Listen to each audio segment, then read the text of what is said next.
কাজে থেকে আসার সময় আমার গেটের সামনে একটা কুকুর শুয়ে থাকে। আমার কিছুতেই ছাড়ে না, কিছু না কিছু ওকে দিতেই হবে।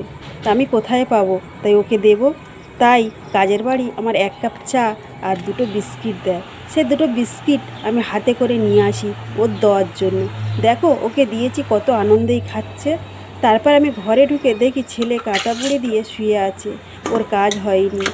তাই আমি চান করতে ঢুকে গেলাম। চান টান করে আমার গপুকে সেবা দিলাম। গপুকে সেবা দিয়ে ছেলেকে ডাকছি, ছেলে কিছুতেই উঠছে না। তাই ওর মাথায় হাত বুলিয়ে দিচ্ছিলাম, আর আমার চোখ দিয়ে ঝরঝর করে জল আসছিল। কি করব বলো? চোখের জল মুছে আবার উঠলাম। উঠে আলুটা মেখে ছেলেকে খেতে দিলাম জল ভাত। তারপরে মনে করছিলাম খাবো না। তারপরে উঠে সেই ভাত ঝেটোকা ছিল ঢেলে নিয়ে আমি খেয়ে নিলাম। এই তো আমার কপাল।